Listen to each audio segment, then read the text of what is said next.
नमस्कार। Covid response team Delhi की तरफ से आप सभी का स्वागत है। हम जीतेंगे पॉजिटिविटी अनलिमिटेड की व्याख्यान श्रृंखला के क्रम में आज हम सभी को श्री पंचायती अखाड़ा निर्मल के पीठाधीश्वर पूज्य श्री महंत संत ज्ञान देव सिंह जी महाराज का मार्गदर्शन मिलने वाला है। आपकी गुरबाणी तथा वेदांत पर गहरी पकड़ है और पूर्ण सिद्धता है। पूजनीय संत ज्ञान देव जी से अनुरोध करेंगे कि वो हमारा मार्गदर्शन करें। अन्याश्च हस्तचरण श्रवणत्वगादीन् प्राणान् नमो भगवते पुरुषाय तुभ्यं। गुरुनानक पुरुषोत्तमं परम्परावर्णात् युगल चरणम वंदना धर पर धर कर माथ। आज हमारे देश में कोरोना नाम की का संक्रमण व्याप्त है। केवल भारतवर्ष में नहीं, संपूर्ण विश्व में जो है ये संक्रमण काल चल रहा है, परंतु इससे घबराने की आवश्यकता नहीं है, मनोबल गिराने की आवश्यकता नहीं है। आप क्या हैं? ये भारत भूमि है ऋषियों की, मुनियों की, तपस्वियों की, ज्ञानियों की, गुरुओं की भूमि है। हमारे देश में जब जब संकट आया, जब जब आपदाएं आई, हमारे ऋषियों मुनियों ने, गुरुओं ने जो है उनका जो है निस्तारण किया और वो संकट काल चला गया। जो भी वस्तु संसार में आती है वो सदा स्थिर नहीं रहती। दुख आया है वो चला जाएगा, इसलिए घबराने की आवश्यकता नहीं है। आवश्यकता है शुद्धि की, विशेषकर क्योंकि जो भी संक्रमण होता है वो प्रायः करके जब शरीर अशुद्ध होता है और मन अशुद्ध होता है, शरीर में जब रोग आता है वो बाहर की अशुद्धि होती है तो वो जो है शरीर अशुद्ध हो जाता है, उसमें रोग आ जाता है। और मन जब कमजोर हो जाता है तो उसका मानसिक बल भी जो है दुर्बल हो जाता है। इसलिए शरीर को स्वस्थ रखने के लिए आवश्यकता है। हमारे ऋषियों मुनियों ने हमको तो हमारे माता पिता ने जन्म से सिखाया। हम लोगों का जन्म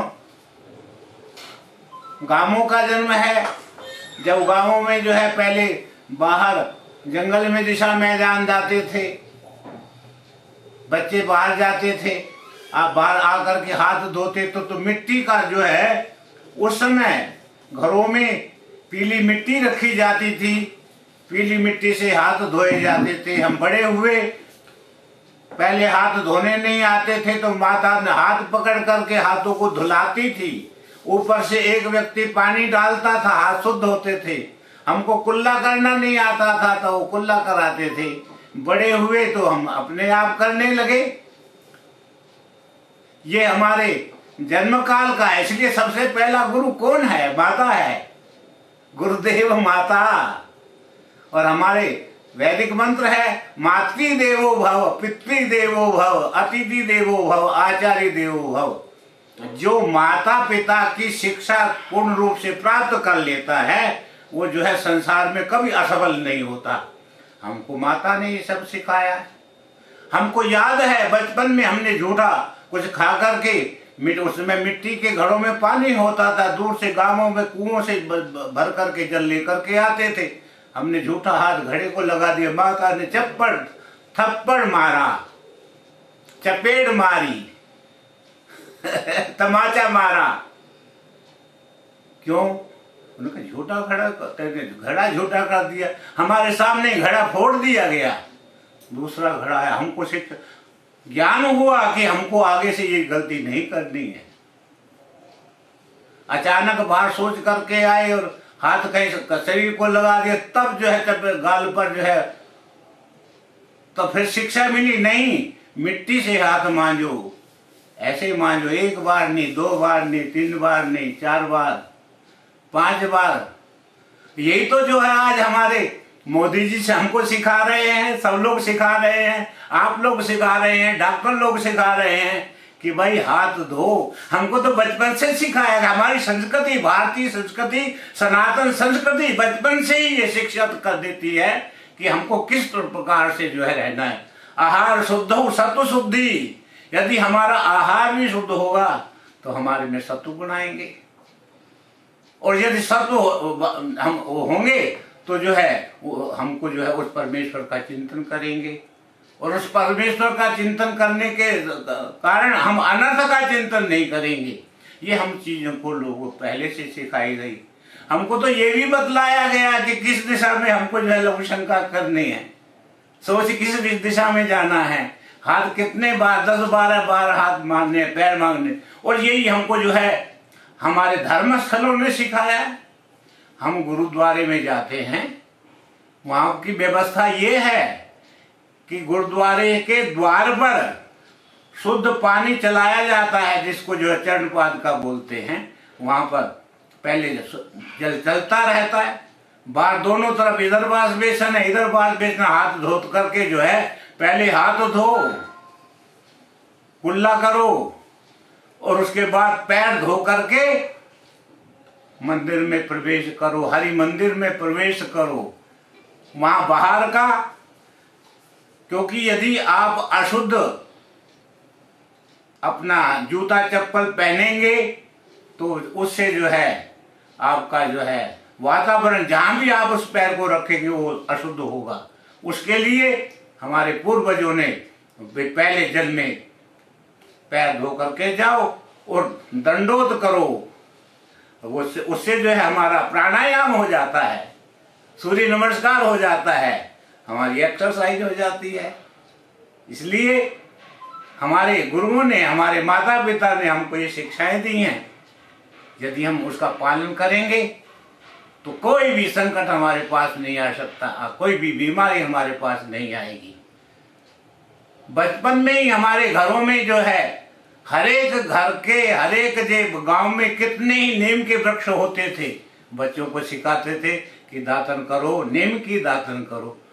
उस समय ये पेस्ट वगैरह तो भी जानता ही नहीं था, हम लोगों ने भी नहीं जाना था। ये तो जब हम शहरों में आए तब हमको ये पता चला कि, और कितना साधारण प्रयोग है, जहां पर गांव में कुछ भी नहीं, वनवासी आदिवासी क्षेत्रों में भी जो है केवल नमक से ही जो है मंजन करके जो है मुख शुद्धि हो जाती है। कितने हमको जो प्रकृति, हम प्रकृति से दूर हो गए हैं, तो इसलिए हम जो है ये आपदाएं हम पर आ रही हैं। हम उन्हीं प्राकृतिक नियमों को अपनावें तो जो है हमारे पास कोई भी जो है संक्रमण नहीं रह सकता। और यदि कोई संक्रमित हो भी गया है तो जो आज हमको हमारे डॉक्टर लोग, हमारे वैद्य लोग, हमारे बड़े लोग जो है हमको बतला रहे हैं, हमारी सरकारें हमको वह कह रही हैं, उनका हम विधि पूर्वक यदि पालन करेंगे तो जो है हम संक्रमण से दूर बच जाएंगे। मृत्यु हमारे पास नहीं आ सकती, मृत्यु हमारा क्या बिगाड़ेगी, कुछ नहीं बिगाड़। हम तो अमृतस्य पुत्राः, भाई आप तो अमृत के पुत्र हो, मृत्यु आपके नजदीक नहीं आ सकती। आत्मा तो शुद्ध बुद्ध मुक्त, न जायते न म्रियते वा कदाचिन, नायम आत्मा भविता वा न भूयः, अजः नित्यः शाश्वतोऽयं पुराणो न हन्यते। अन्य माने गीता में भगवान कह रहे हैं। इसलिए निराश होने की आवश्यकता नहीं है। यदि आप संक्रमित हो गए हैं तो भाई 14 दिन के लिए आप जो कोप भवन में चला जाइए। कोप भवन का मतलब ये है कि आप एक कमरे में चले जाइए। मुझे याद है कि हमारे सेवक बम्बई में जो है हमारे गुरु जी के सेवक, हमारे बड़ों के सेवक, उनका फोन आया कि महाराज आपकी पुत्रवधू संक्रमित हो गई है। मैंने कहा फिर क्या कर रहे हैं? तो उन्होंने कहा कि वो कमरे में 14 दिन से बंद है, वो अपना जो है उसको खाना भोजन बना करके दे दिया जाता है खिड़की के रास्ते से। वो अपने वस्त्रों को आप धोती है, भोजन करके उनको धो करके खिड़की पर रख देती है, हम लोग दोबारा उनको मांजते हैं। इस प्रकार से यदि कोई संक्रमित हो जाता है तो उससे अध्यात्म परमात्मा का चिंतन करे, गीता का पाठ करे, गुरबाणी का पाठ करे, अपना जो है अपने शरीर को स्वस्थ रखे, मन को स्वस्थ रखे। मन जीते जग जीत। यदि आपका मन जो है स्वस्थ है तो आप जो स्वयं स्वस्थ रहेंगे, आप पर कोई भी प्रभाव नहीं हुआ। और मुझे पता चला कि वो बच्ची अब बाहर है, सब कार्य कर रही है, ऐसे नियमों का पालन करते। एक हमारे और शिष्य हैं, पता चला उनको बुखार आ गया और वो संक्रमित हो गए हैं। उन्होंने कहा महाराज मैं क्या करूं? अपने को कुछ करने की जरूरत नहीं, अपना जो है अपना आप योगाभ्यास करिए, प्राणायाम करिए। तो उन्होंने जो है अभ्यास किया, उनकी ऑक्सीजन रेट भी घट था।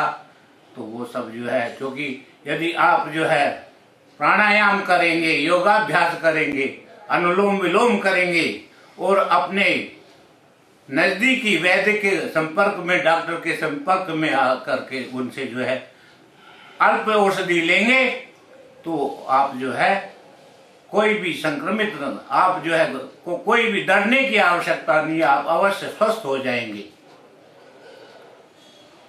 ऐसा ही हुआ।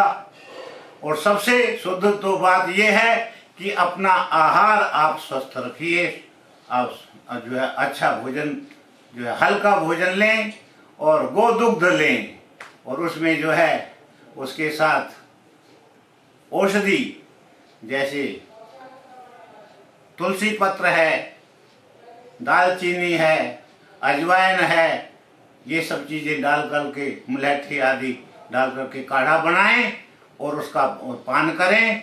आप निश्चित रूप से स्वस्थ हो जाएंगे। और स्वस्थ तो आप हैं ही हैं, क्योंकि और वैसे यदि आध्यात्मिक दृष्टि से देखा जाए, भाई ये शरीर तो मिला है, ये शरीर किसी का भी संसार में रहा नहीं है, ये अवश्य एक दिन जरूर जाएगा।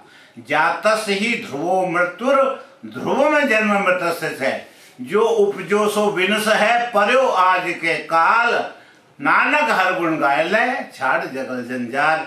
इसने तो जाना है, और जो जाने वाला है वो रुक नहीं सकता, और जो अविनाशी है वो जो है जा नहीं सकता। इसलिए आत्मा तो अजर है, अमर है, नित्य है, शाश्वत है। आप शुद्ध हैं। माता मंदालसा ने भी तो अपने पुत्रों को यही कहा, शुद्धोषि बुद्धोषि निरंजनोषि, संसार माया परिवर्जितोषि, संसार स्वप्नम त्यज मोह निद्रा, मदालसा वाक्य मुवाच पुत्रम। इसलिए हम शुद्ध हैं, बुद्ध हैं, मुक्त हैं, हम स्वस्थ हैं।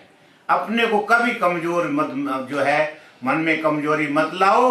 और ये क्या कहते हैं आपके सैनिटरी को जिनसे हाथ धोते हैं, ये भाई बार बार हाथ धो, पैरों को धो, और नियमित रूप से दिन में 2 बजे यदि आप बाहर जाते हैं तो गर्म पानी से आकर के स्नान करो। हमारे महात्माओं ने, हमारे गुरुओं ने बचपन से ही हमको यही समझाया है कि प्रतिदिन वस्त्र बदलने हैं, बाहर यदि जाना है बाहर से आकर के सभी वस्त्रों को बदलना है, गर्म पानी से स्नान करना है। और आपके पास तो ऐसी ऐसी प्राकृतिक औषधियां हैं भारत में, जो है सबसे बड़ी औषधि तो नीम है। नीम की पत्ती को उबाल करके आप जो है उससे नहाइए तो सब रोग, त्वचा के रोग दूर जो हो जाएंगे। नीम की पत्ती को तोड़ करके खाइए, करेले को खाइए, आपकी शुगर दूर हो जाएगी। जो है करो नीम खाइए। अनेक जो है दालचीनी है, लवंग है और अजवाइन है, ये जो है इनका आप सेवन करेंगे तो आप में जो है आत्मशक्ति भी बढ़ेगी। और तो क्या, और जो है भाई ये आपको मेवे आदि ऐसे ऐसे पदार्थ हैं, आपको ये दुर्लभ देह प्राप्त हुई है, दुर्लभ देह पाई बड़भागी। नाम न जपे थे और नाम का स्मरण करिए, प्रभु का स्मरण करिए कि आपको जो है स्वस्थ शरीर प्राप्त हुआ है। और इस स्वस्थ शरीर के द्वारा हम उस परमात्मा को प्राप्त कर सकते हैं, क्योंकि जो है शरीर माध्यम खलु धर्म साधनम। धर्म, यदि आपका शरीर स्वस्थ है, मन स्वस्थ है, तो आप धर्म, अर्थ, काम, मोक्ष इन सब की प्राप्ति कर सकते हैं। घबराने की आवश्यकता नहीं है भाई, मन को कमजोर करने की आवश्यकता नहीं है। उठो, जागो और अपने स्वरूप को पहचानो। उत्तिष्ठत जागृत प्राप्य वरानुबोधत क्षुरस्य धारा निशिता दुर्तया दुर्गम पतस्तत् कवयो वदंती। जाग लियो रे मना, जाग लियो क्यों गाफल सोया, जो तन उपजो संगी सो भी साथ न होया। ये जो है ये शरीर साथ जाने वाला नहीं है। आप इतने मन को क्यों कमजोर करते हैं? आप उठो, जागो, उत्तिष्ठत जागृत प्राप्त वरानु। अब उस अमृत के पुत्र हो, आप कभी जो है मर नहीं सकते। आप तो अजर हैं, अमर हैं, शाश्वत हैं। इसलिए उस परम पिता परमात्मा को पहचानो जो आपके अंदर है। वो सब में है। अव्वल अल्लाह नूर उपाया कुदरत के सब बंदे, एक नूर ते सब जग उपजा, कौन भले को मंदे। सब में ज्योत ज्योत है सोई, त्रिसदे चानन सब में चानन होई। गुरबाणी ये कह रही है, महापुरुष कह रहे हैं, वेद शास्त्र कह रहे हैं। और भाई आप अपना ख्याल रखें, जान है तो जहान है। हमारे सरकारों ने जो कह रही हैं, हमारे और सबसे बड़ी शिक्षा तो जो है हमको अपने बड़ों से लेनी चाहिए। मातृ पितृ भक्त होना चाहिए। मातृ देवो भव, पितृ देवो भव, अतिथि देवो भव, आचार्य देवो भव। और सबसे बड़ी बात तो ये, जब हमारे प्रधानमंत्री भाई जो कार्य करते हैं, पहले माता को प्रणाम करके उनकी आज्ञा लेकर के करते हैं, तो कम से कम ये शिक्षा तो उनसे प्राप्त करो। आज हमारे माता पिता जो है आप वृद्धाश्रमों में भेज रहे हैं, इस परंपरा को तोड़ो, छोड़ो। और किस परंपरा को? जो हमारे ऋषियों मुनियों की परंपरा है, उसको जो है उसका पालन करो। वो कहाँ से प्राप्त होगी भाई? वो गौ माता का जो है आदर करो, गौ दूध पियो, देसी हरियाणवी गौ का दूध पियोगे। क्योंकि जो जिसने माता का दूध पिया है उसको जो है कोई भी दुश्मन भी हरा नहीं सकता। वो खम ठोक करके कहता है आजा माँ का दूध पिया है तो पिए। आप लोगों ने माँ का दूध पीना छोड़ दिया है, इसलिए आपका मन कमजोर हो रहा है। जो माँ का जिसने दूध पिया होता है वो कभी जो है माता का जो है, अपनी मातृभूमि का, अपने देश का, अपने राष्ट्र का अपमान सहन नहीं कर सकता। इसलिए आवश्यकता है हमको अपने गौ माता का आदर करने की, अपने माता का जन्म जिसने जन्म दिया है, अपने बुजुर्गों का, और जो हम अपने जो है पूरे आचार्यों का, आज हमने अपने गुरुजनों का सत्कार करना छोड़ दिया। आचार्य जिनसे हम पढ़े हैं, शिक्षा लिए हैं, उनका आदर करना छोड़ दिया। तो ये प्राकृतिक प्रकोप तो होगा, परंतु जब आप अपने स्वरूप में जाग जाएंगे, सब अपने जो है माता पिता गुरुजनों का आदर करेंगे, अपने शास्त्रों को पढ़ेंगे और गंदे खान पानों को छोड़ेंगे, तो आप जो स्वस्थ रहेंगे। और जो स्वस्थ रहेगा वही उस परम पिता परमात्मा को प्राप्त करेगा और आप निश्चित अपने गंतव्य स्थान तक पहुंचेंगे। ये जो है हम आपको विश्वास के साथ कह सकते हैं कि आपको कोई कुछ नहीं कर सकता। आप तो जो सिंह के पुत्र हैं, एक कहानी हमने सुनी थी कि एक जंगल में एक शेरनी ने जो है शावक को जन्म दिया। पीछे शिकारी था, वो बच्चा जो है नदी में गिर गया, गडरिया ने उसको पाल लिया, वो अपने उसमें मिला लिया भेड़ बकरियों में, तो वो उनमें रहता रहता उन्हीं का जो है घास खाने लगा। एक दिना वन में बस के वनराज के नार ने नाहर जायो, और मिल गया किसको? गडरिया को। और उसने क्या किया? भेड़ों में रख दिया और दूध पियो पुन घास चरायो, घास खाने लग पड़ा। एक दिन उसको जो है कोई महापुरुष मिल गए। अरे तू कहाँ घूम रहा है? तू कौन है? तेरा स्वरूप क्या है? कहते मैं भी तो जो है भेड़ ऊँट कहते नहीं तू सिंह है, दूध पियो पुण्य घास चरायो। ऐसे ही ये जो है अपना जो है अपने स्वरूप को भूल करके जो है ये विषय इंद्रियों में जो विकारों में घूम करके जो है ये भूल गया, अपने स्वरूप को भूल गया। दूध पियो पुण्य घास चरायो, तैसे ही आत्म ज्ञान बिना नर मूढ़ ब्रह्म ते मूढ़ ते नर ब्रह्म ते जीव ते मूढ़ कहायो। ये जो है मूर्ख बना हुआ है। अपने स्वरूप को पहचानो, उठो और जागो।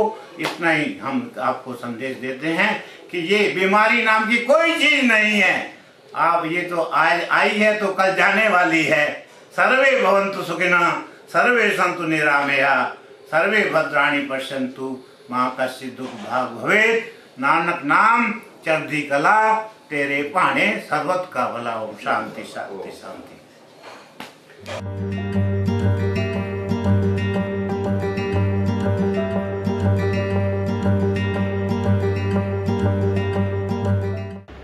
कोविड रिस्पांस टीम दिल्ली की तरफ से आप सभी का स्वागत है। हम जीतेंगे पॉजिटिविटी अनलिमिटेड की व्याख्यान श्रृंखला के क्रम में आज हम सभी को परम शक्ति पीठ एवं वात्सल्य ग्राम की संस्थापक पूज्य दीदी मां साध्वी ऋतंभरा जी का मार्गदर्शन मिलने वाला है। समाज में दीदी मां के नाम से ख्याति प्राप्त पूज्य साध्वी ऋतंभरा जी एक प्रसिद्ध आध्यात्मिक गुरु, भारतीय संस्कृति और हिंदुत्व की उपदेशक और समाज सेवी। पॉजिटिविटी अनलिमिटेड की इस श्रृंखला में पूज्य दीदी मां साध्वी ऋतंभरा जी से मार्गदर्शन हेतु हम प्रार्थना करते हैं। सादर नमस्कार करती हूँ। बहुत विचित्र परिस्थितियाँ हैं, विपरीत परिस्थितियाँ हैं, लेकिन विपरीत परिस्थितियों में ही समाज के धैर्य की परीक्षा होती है। इन विपरीत परिस्थितियों में जबकि हमारा पूरा देश एक विचित्र महामारी से जूझ रहा है, ये वो समय है जब हमें अपनी आंतरिक शक्ति को जागृत करना है। इस देश ने तपश्चर्या, तप और त्याग की आग क्या होती है उसमें से गुजरना जाना है। उस तपस तेज की आग में से गुजर कर एक कुंदन की तरह चमक कैसे धारण की जाती है, ये मेरे पुरखों ने इसका अनुभव लिया है और हमें वो हमारे धर्म ग्रंथों में वांगमय रूप में वो प्राप्त है। सच है, विपत्ति जब आती है तो कायर ही को दहलाती है। सूरमा नहीं विचलित होते, पर एक पल एक नहीं धीरज खोते। विघ्नों में राह बनाते हैं, कांटों को गले लगाते हैं। मुख से न कभी उफ कहते हैं, जो आ पड़ता सो सहते हैं। खम ठोंक ठेलता है जब नर, तो पर्वत के जाते पांव उखड़। मानव जब जोर लगाता है तो पत्थर पानी बन जाता है। मनुष्य के सामने, मनुष्य के साहस के सामने, मनुष्य के संकल्प के सामने, उसकी दृढ़ शक्ति के सामने बड़े बड़े पर्वत तक टिक नहीं पाते। आपने देखा, नदी का प्रवाह जब प्रवाहित होता है तो वो बड़ी बड़ी चट्टानों को भी रेत में परिवर्तित करने की सामर्थ्य रखता है। इसलिए इस विकट परिस्थिति में जो है वो असहाय होने से समाधान नहीं होगा, अपनी आंतरिक शक्ति को जागृत करना होगा। मैं विचार कर रही थी प्रातःकाली, तो मुझे एक पौराणिक कथानक स्मरण हो गया।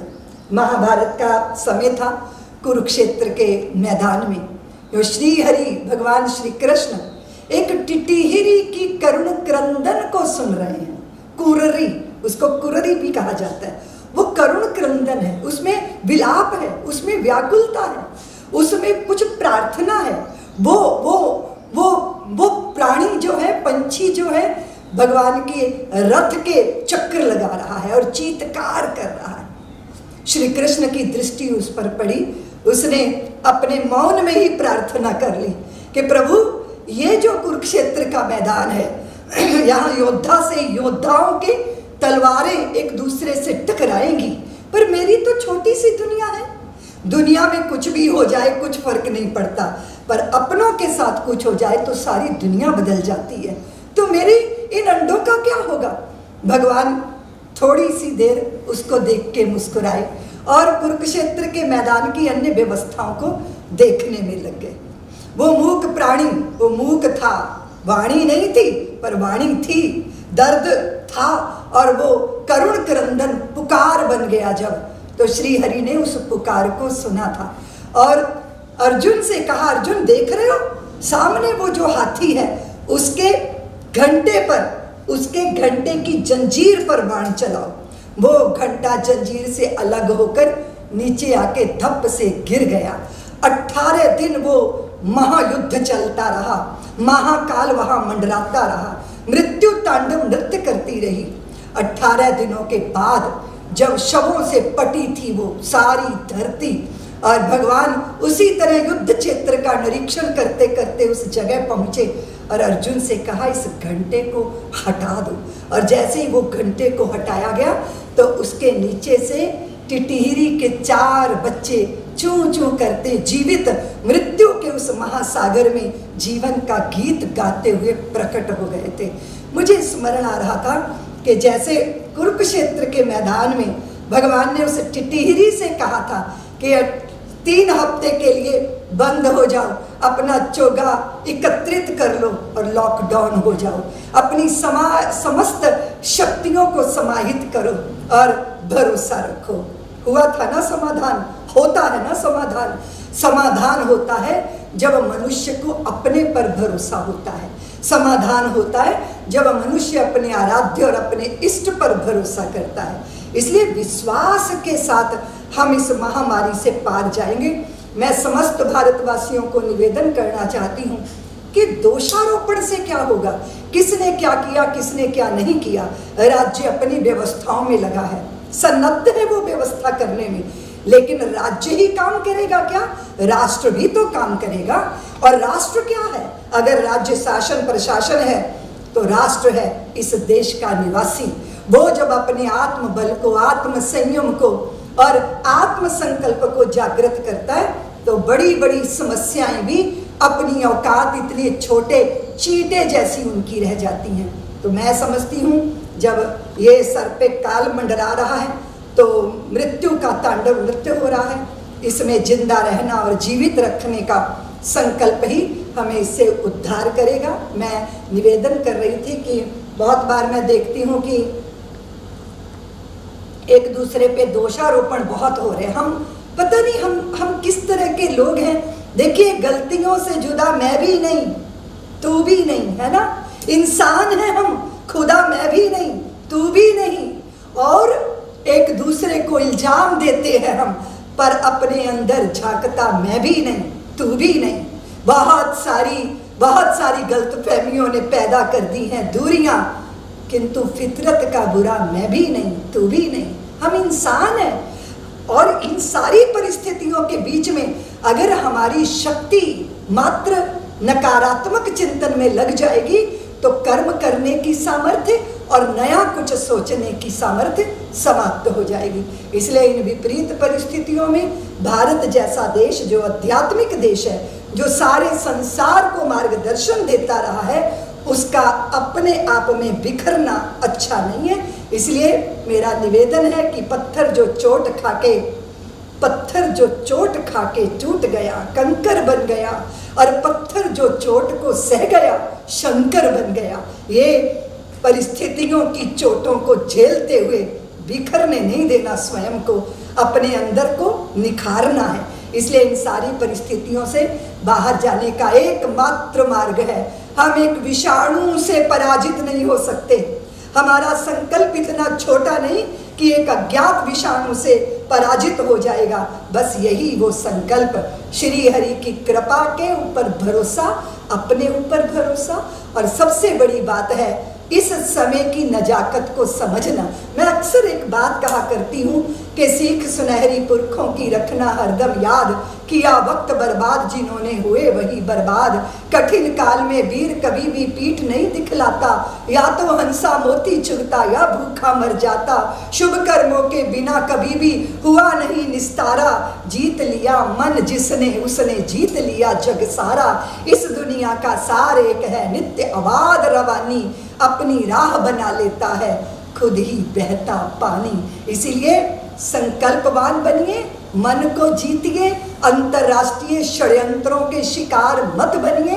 इस देश में जो अफवाहें फैलाते हैं उनको देशद्रोही मानिए, और जो विपरीत परिस्थितियों में भी सीना तान के अपने और अपनों की सुरक्षा के लिए सन्नद्ध होते हैं, वो हैं देश माता के सच्चे पुजारी। मैं राष्ट्र के सभी बंधु भगिनियों से ये निवेदन करती हुई कि जिन्होंने अपनों को खोया है उनके प्रति हमारी भारी संवेदनशीलता, हमारा चित्त भारी व्याकुलता से भरा है, लेकिन इन चिताओं को लंबे समय तक हम नहीं जलने देंगे। यही संकल्प मृत्यु को पराजित करेगा। इसलिए इस विपरीत परिस्थितियों में अपनी आध्यात्मिक शक्ति को जागृत करिए। बहुत दुखी हैं हम, लेकिन विवेक से भी तो काम लेना होगा, सुख दुख की झूठी चाह से मुक्त होना होगा। इसीलिए उस आत्मज्ञान को जागृत करके और जहाँ जो हो सकता है अपने लिए, अपने परिवार के लिए, मोहल्ले के लिए, गांव के लिए चिंतन कीजिए, कुछ कार्य कीजिए। बाहर दूर क्या हो रहा है वहाँ हम समाधान नहीं बन पाएंगे, वहाँ जाके कोई मदद नहीं कर पाएंगे, लेकिन अगर अपने आप पर संयम करके हमने कछुए की तरह हाथ पैर समेट लिए तो निश्चित रूप से ये जो संयम है ये हमें इस महामारी से बाहर ले आएगा। सबके चित्त में शांति हो और शरीर निरामय रहे, सब निरोगी रहें। इसी भावना के साथ मैं अपनी वाणी को विराम देती हूँ।